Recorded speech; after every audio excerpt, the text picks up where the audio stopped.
Welcome to the Women in Wealth podcast, brought to you by Regina McCann-Hess, a certified financial planner with over 2 decades of experience. This show is for professional women who want guidance in working towards their retirement vision in learning, building, planning, striving for your dreams, and putting the work in now so that you can pursue your financial independence. So, you want to get out there, you want to get you want to get your name out there. Who do you call? I would say you call your PR person. Hello, I'm Regina McCann-Hess, president of Forge Wealth Management, and welcome to Women in Wealth. And today we're going to talk to my PR person, who I love. And if you see me on different shows, Michele is the reason I'm there. So, Michele, welcome, welcome, welcome. We're Thank you. very happy to have you. Thank you. I am honored and thrilled to be here. It's a lot of fun. Yes, it is. It is. We always have fun. So please tell us who you are, what you do, and what you love about what you do. So I am a former television reporter and switched gears probably about 25 years ago when our show was canceled at CNBC and decided at the time it was probably a good time to switch to another career path that was more family friendly. So I went into media and PR and never looked back. And it's been just a great experience being able to transfer that skill set of being a reporter and having those contacts and knowing what makes a good story, to translating that into helping executives and thought leaders to get their own stories out to the media in a positive way. And I think it's just been so fun. I think at the heart, I love storytelling. And this all comes down to telling your story. Yeah, it does. And you can sniff out, the reporter has never left you. You can sniff a story out like a mile away. I do. I think I laughed. I said to my husband, my mother, who has since passed, used to call me the eyes and ears of the neighborhood. And I would literally go out, grew up on military bases, so you had to be outgoing and meet new friends. You were constantly moving. And even as I was kind of a shy child, I always had very good people skills. I think very early on, I loved to talk to people. And when I would talk to people, I would get a comfort level. And then I would get information out of them. And I said to my husband, I said, I must have gotten this skill really just very young, that I love to talk to people, learn about people, and then share that information to others. And it just has grown from there. So it's been a lot of fun. Yeah, yeah. And I definitely benefit from that experience for sure. So for those of you who don't know, a PR person, obviously like Michele, she has a lot of contacts because she was in the TV world, right? But she also knows like the right people or the right setting for what your story is or what story you're trying to, get out there. And it's great because I'll get a phone call from Michele or an email and like, hey, here's this story going out. Like, we'd love for you to comment on it, or this person wants to have you on their show. But she'll also say, look, I came across this, really probably not up your alley, but I'm going to throw it by you anyway. And I'm like, okay, well, that's different, but let's try it. You never know what's going to work. Some things work and others don't. So it's kind of cool. It is interesting, and I think so much of it is for me as a person who's working with you, my job and my goal for you is to try to find the best fit. So I try to vet out every opportunity for you that I know fits what you want out there, what your message is, what are we trying to get out about Regina as a thought leader in personal finance and wealth management, and what are the best ways to do that? And I think we can go two ways. We can go on what the news is happening at the time, right? So much of it is sometimes I'll reach out to you and say, hey, we got this breaking news on this is going on. Would you be comfortable speaking about this in general terms without mentioning, you know, a stock or a company, but just in general terms? And so much of that can be a great in for us at that outlet, right? Right. The other Right. thing is proactively reaching out.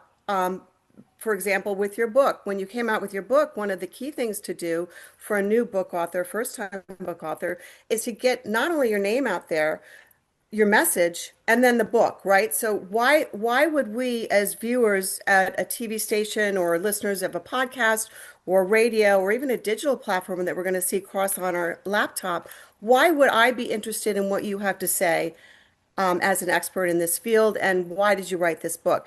And that's what we would set up for you in getting the book out. So I think there are certain things where you have to just do your homework. You got to know what your message is and what your goals are for me to get done for you. So I think there's just this, there has to be this like energetic collaboration at all times. And sometimes I'll send stuff to you and you'll say, mm-mm, nope, not do, I don't want to do that. And I'm like, no worries, all good, moving on.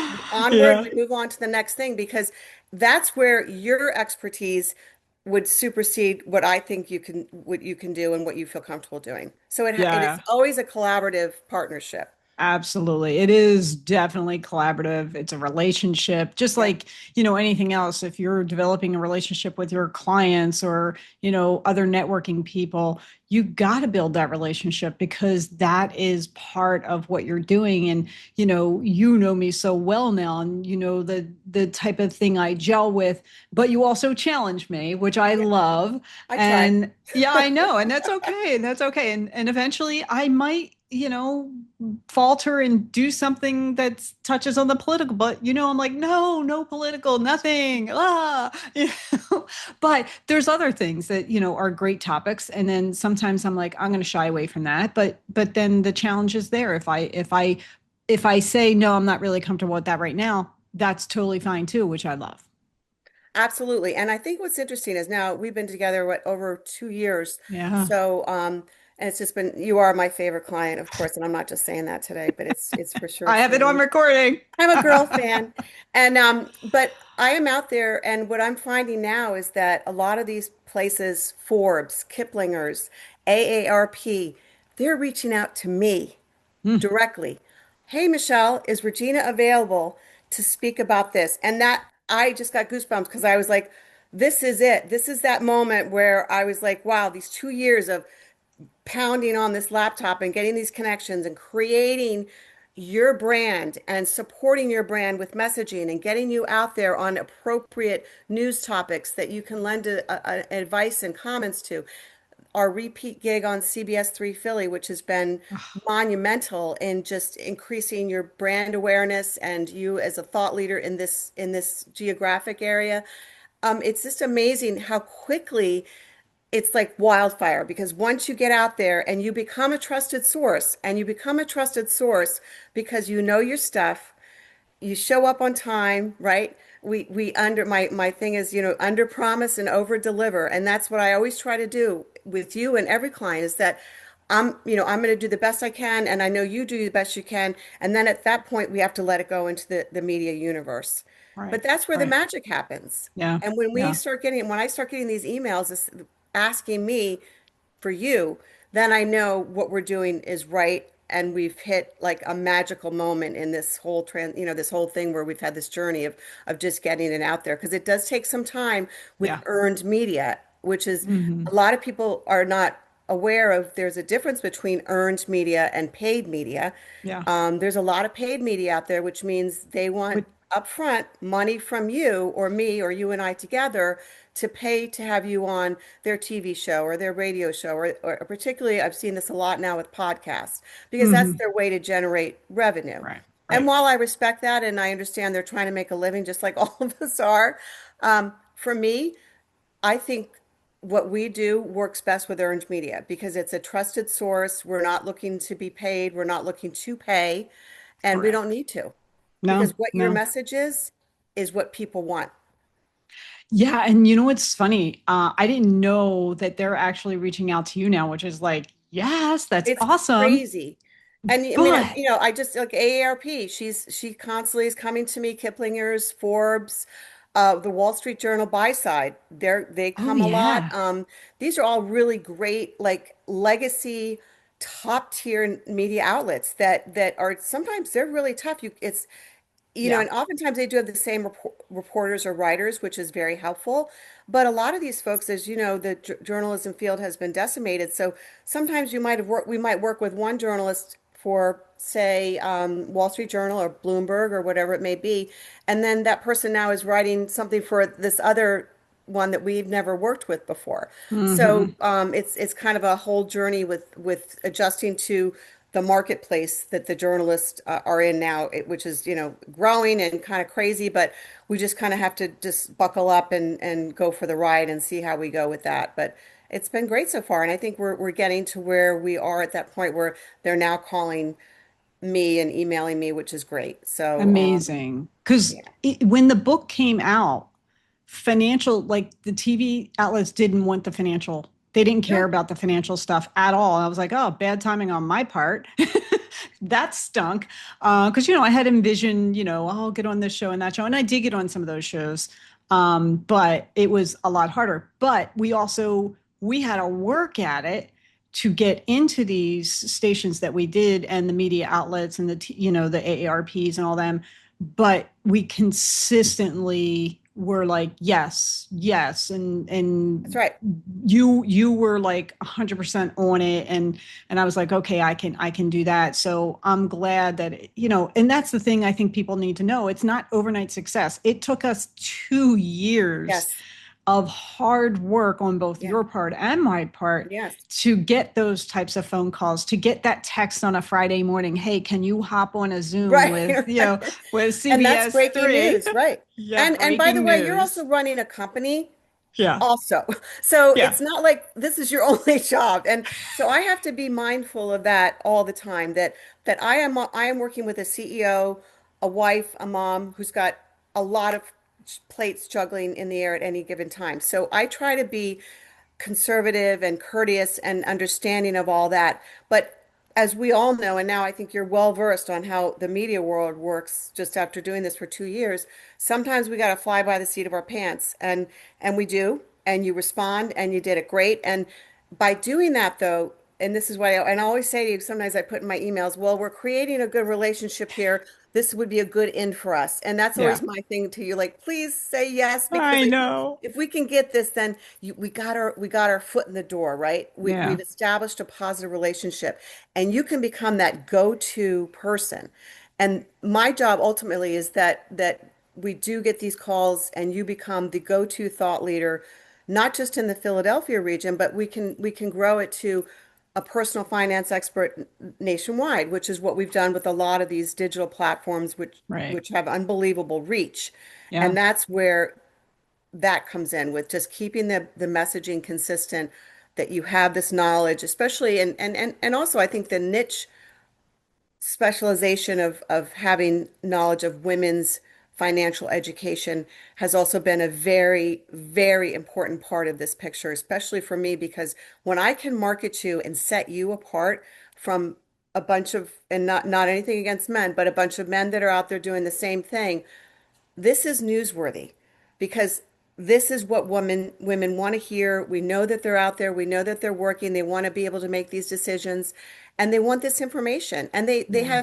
they have not received this information before this. And that's Yeah. where it really has been such a great thing, because I think so many journalists that I've said to me, they're like, "My God, that's so great she wrote this book because people need this information. Women are looking for this, and the market has been completely neglected." Yeah, that's sad, but we're working on that Yeah. for sure. We're working on it. So I know you have other clients, not just me, even though I'm your favorite. Yeah. So what other types of industries are you covering for your PR? So I also have Newsmax anchors, which I can Hmm. say out loud because I do work for Newsmax. So they're a conservative political national cable network. And what I do for Newsmax anchors is obviously they're on TV every day. So they're not necessarily looking Yeah. for me to get them on TV because they are already on TV. So what my goal is with them is to just get them additional media coverage.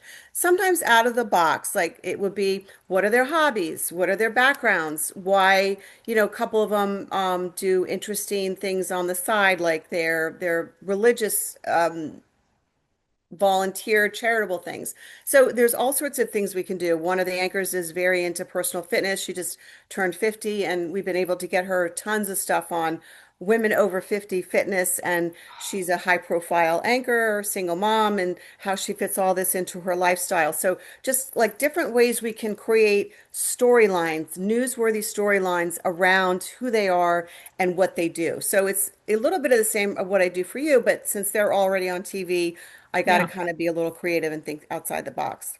Yeah, I need to start following her because, in that Yeah. 50 range, I need to, get this She's really good. mobility Yeah, I'll give you in her. So shape. she's great. Yeah, she's awesome. So Awesome. she's doing great. But and also I also do a lot of nonprofits. So work for animal shelters and a couple of women's groups that do women's empowerment, like volunteer services, teaching women, like public speaking tips and job interviewing and things like that. Oh, good. Yes. I am almost going to rescue a dog every week when I see her pictures. I'm like, I no, no, know. no. I got to scroll past. I got I to scroll know. I know. past. Sometimes I have to stop doing it because some of my friends are like, will you please stop? I can't. I said, I know. I want that This is the way I dog. help these people because it's the power of social media is just unbelievable, especially in this type of space where they're nonprofits, they don't have the money to Yeah. advertise, and you put dogs up there and Mm, it all day increases long. their reach like hundreds of millions of times, and these dogs do get adopted. So social media has made a huge difference in the shelter and rescue organizations. Thank God. I'm like, oh, those poor puppies. I know. Okay, so if people want to learn more about you and what you're doing, where do they go to find that information? So my website is just about ready, but I hesitate to give out the website, but it's almost ready. But you could contact me on email too. I guess that's probably the best, or Facebook right now, Michelle Treacy and LinkedIn, and then I should have my website up soon. So it would be Okay. mrtcommunications.com. All right, we'll put that in the show Yeah, notes or whatever after the fact. And then by the time this is live, it hopefully will be also live. hopefully, fingers crossed. I know it is a challenge getting the websites up and running. Oh my goodness, it's a But challenge. you need that. And again, that's just another piece of the puzzle, right? To be able to Yeah. get your message out there and what you do. And so much of it is just as utilizing the vast landscape of all these social media and digital platforms that we have at our fingertips. They really can benefit your career goals. Oh yeah, and if anybody's referring you, those people are going to go look at your website, look at your social medias before they even call you. So you need it. You need that exposure. 100%. Hmm. So, okay, so we kind of touched on this a little bit, but tell me about a challenge that you have faced as a professional woman. Oh, I can imagine the stories here. Gosh. Well, I think the biggest thing for me, I think the transition, and I hear a lot of this from my friends too, and especially being a woman of a certain age, over 50, and many women change careers, right? And Hmm. do Hmm. career pivots. And sometimes it's later in life, sometimes for some of us like you and me, we did it earlier and switch things. And sometimes career pivots can be difficult. And I do remember when I was at CNBC for 10 years. I had a contract paid, and they let us know that they were canceling the show, and I had a year left on my contract. So financially it was fine, but we were just buying a home, my husband and myself, so I was nervous about the mortgage and blah blah blah. So I my my husband says, "Well, you should go file for unemployment." So I went and filed for unemployment. And I went to the office, and the woman looked at me. She goes, what was your profession before?" I said, "I was a television news anchor." And she looked at me and she goes, "Well, you shouldn't be here." And I said, "Well, I should be here." I said, "Because I worked and I played into the system, and I finally got it through." But I walked out of there thinking, this is not right. And then I realized that was just the beginning of this challenging journey of having to change from being a network news anchor reporter to trying to switch gears and start a whole new career. And Yeah. it was difficult. There were many dark days, and I had little kids at the time, and I was trying to think of how I was going to do this, how I was going to juggle this. Could I make it? Was my whole identity tied up in my other job? And was this going to be as great? I mean, I always tell everyone my CNBC years were just the best years ever. It was a great job, and I still have friends that I get together with from that group, and they're just wonderful people. But life goes on, and you need Yeah. to move on. And I think no journey is linear. We all have U-turns and redirects and obstacles in the road and bad storms and all those things. So you just have to be able to persevere and keep your eye on what your goal is. And if your goal is to succeed at changing your career and trying something new, it may take some time, and but you're going to get there. And I think you just have to have those skill sets and be dogged in your your perseverance that it may be a change, and sometimes change is scary, but you just have to keep going. So it was tough those first few years to even get jobs because people were like, well, why am I going to hire you? You have no media and PR experience. And I kept saying, yeah, but I know all the reporters and I can do this job. I must have said it 100 times. I said, go ahead, try me. Let me see. Let me show you I can get your people on TV because I know every one of those reporters that you need to reach. And I finally got the first job I got at Continental Airlines. I was their media spokesperson, and the guy who hired me, it took about 8 months after I lost my job. He looked at me and he said, I'm a former TV reporter. He goes, you were at the top of the list. As soon as I saw your resume come in, he had 38,000 resumes for this one job at Continental Airlines. This, I kid you not, he told me this. And I still keep in touch with him. He was the vice president of corporate communications for Continental, which is now United Airlines. And he said to me, 38,000 applications. He goes, somehow yours bubbled up and kept bubbling up and bubbling up. And he goes, and I looked and he goes, I knew you were the right person for this job because it was based in New Jersey here. I Oh, knew the New York, New Jersey press. And I said, you're not afraid that I have no media and PR experience? And he looked at me and goes, no, not at all. He goes, because I know you can handle the press in the New York, New Jersey area. And he goes, and that's what I need. And that yeah. was it. And he gave me confidence and it was a great job. And that was the one thing that I needed to be able to say, okay, I can do this. Right. Oh, wow. I got goosebumps. That was that was a very strong story. Right. Because sometimes don't you feel that way? Sometimes you get in your own head Oh, and every day. that's the Every worst fear, day. right? Yeah. Yeah. Yeah. Yeah. You got to talk yourself out of your own head a lot of times. I'm like, And even yeah. remember the first few times we did the TV interviews, you looked at me and you said, I'm a little, and I said, you don't be nervous because you've got this.